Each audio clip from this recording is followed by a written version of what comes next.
those who don't know me, I'm Phil Clemis, Trustee and Chairman of the Men's Health Trust, and I welcome you here to this breakfast event this morning.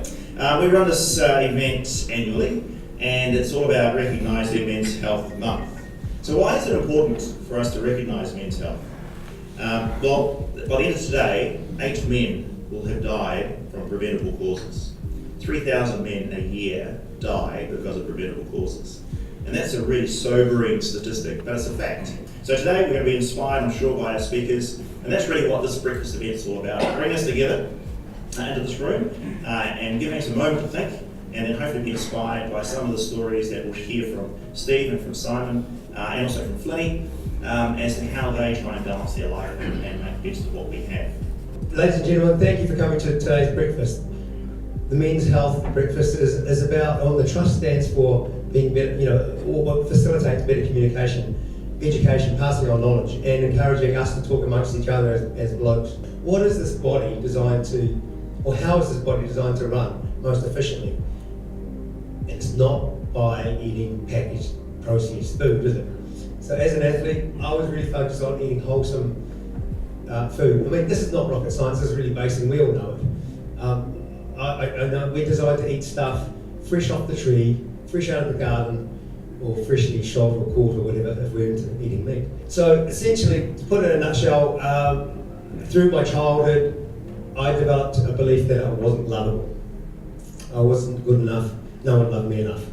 And I set about being a competitive bugger to compete to earn that love, to prove I'm good enough, and that's why I wanted to see my name in headlines and on the TV news and that sort of stuff as being a winner. As a little kid, I came home from my school sports day, and I told you that I was pretty useless at sport, and I was always last at the school sports day. And Mum would say to me, Steve, I'd come home and she'd say to me, Steve, how did you go today at school sports? And I'd say, Mum, I came last again. And she'd say, there, Steve, it's all right. You're obviously not going to be an athlete, are you? You're not going to earn your income for anything physical. And that was a belief my mother had, and she loves me, or she loved me totally, and she wanted the best of me, but it wasn't my belief, was it? We're forming our beliefs on things that are given to us by our mentors, our guides, our parents, our teachers, those sorts of people, but that's their beliefs, not ours. And how much of a restriction is that on what we're capable of, or we tend to, as humans, live in the future. I'll be happy one day once I've won the coast to coast. To get true happiness, I have to achieve, I have to get all this stuff. And Eckhart Tolle says, no, it's actually better to live in the present moment. Surrounding yourself with positive people. These are really simple habits. Surrounding yourself with positive stuff, turn the blooming TV off. That's a load of, sometimes it's just such crap on TV, isn't it? And watching useful stuff like TED Talks or something like that. Gratitude, practicing gratitude. I get up in the morning and practice, saying 3 things I'm going to make happen about today. This is one of the most influential things I did to get out of that depression I had. But there's a saying that says, it's not the years in your life that matter, it's the life in your years. And I think what a fantastic method that is for us, message that is for us. There you go, folks. Crikey, go out there and be powerful. Thank you, where's Flinny? He was a senior Crown prosecutor in the district and high courts in Tauranga.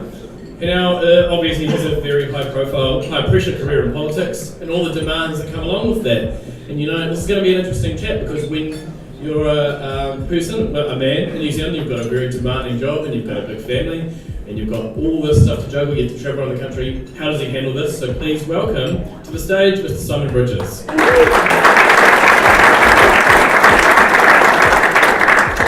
Thanks very much. Great to be here. Thank you, Flinny. I feel like a sort of imposter really because I didn't get to hear Flinny. I woke up in Kiri this morning, and but I know his story, and it's sort of he had an epiphany. He learned about his dad and stuff, and had a dramatic transformation. And then you've got Steve with his coast to coasts and all of that. Mine's just been a slow, steady decline to a dad bod, right? I mean, it's, when I am home, look, I try and be present and make sure that I am really making the most of the family time, and that's probably what gets me out and my dad bod. Whether it's going up the mountain in Tauranga with my kids, or whether it's taking them out on their scooters. But the same is sort of true in politics. A lot of crap flies around, and that's stressful. You develop a really thick skin. It takes a lot to offend me these days, and that's not necessarily a perfect thing, right? In some ways you don't want to have too much of a thick skin, so you want to be sensitive to valid criticisms that you get. I like what Steve was saying about Facebook and social media, right? I'm obviously have to be on these things, so I like Instagram, actually, there's pictures. I'm on Facebook, I'm also on Twitter, but I tell you what, I never look at them. And so for me, it's don't sweat the small stuff. And ultimately, it's kind of corny, but it's all small stuff. As my wife says to me, like, she's from the UK, mate, the Mayor of Sydney is more important than the Prime Minister of New Zealand, right? And she's sort of right. It's a bigger place.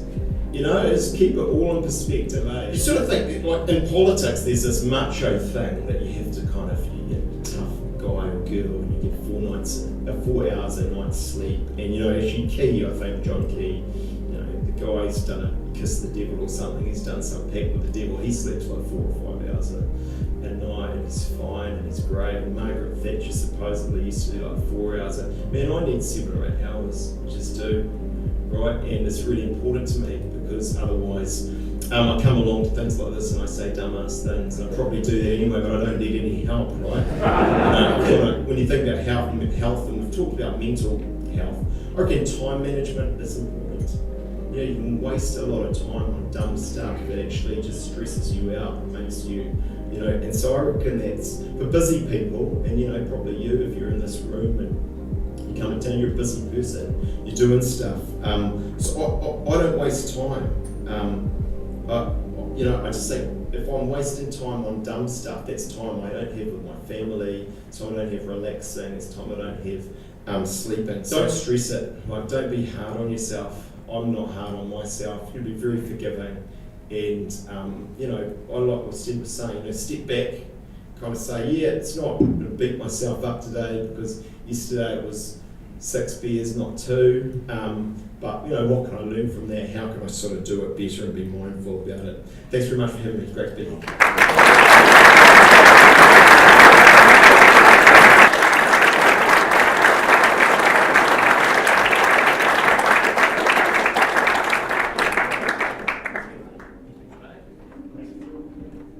Hey, thank you everybody for coming. Have a wonderful day. Remember, men start talking is the theme for this year. So, cheers.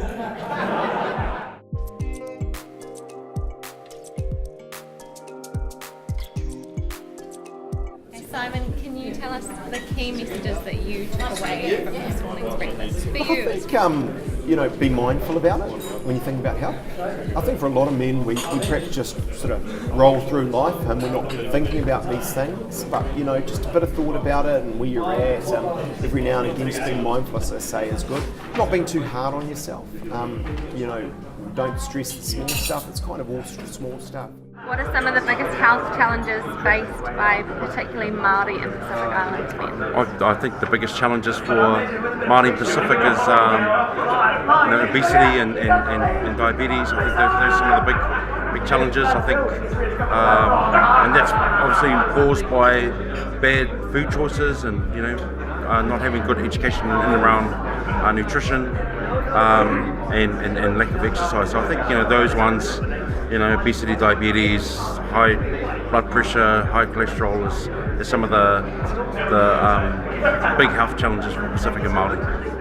Men's health is really important because often men are working, they're trying to look after themselves so that they can contribute and look after their families. And so don't we want to have a full and happy life? And if you're not healthy, it just makes life so much harder. So I've been asked, why is it important for Kiwi men, especially young men, to talk? We all hear it. We've got this staunch reputation of Kiwi blokes have to be staunch, yeah, is a good word, and you don't talk about your feelings. But the older I get, I'm a broken down old 54-year-old who used to be a young, arrogant, egotistical, driven man to win these races, and I did win races. I was top of my game for 20 years. And but now one thing I've learned that I'd like to, if I could advise my former self, my young 20-year-old or even 15-year-old former self, it would be that talking is so very important. because you just go down so many wrong paths and make so many mistakes if you don't. 3 key outtakes for me: let's live more in the present, less worry about the future. That's a really important one. The second thing is don't sweat the small stuff. And third thing is just keep things in perspective. Great morning, well done, Men's Health. See you next year.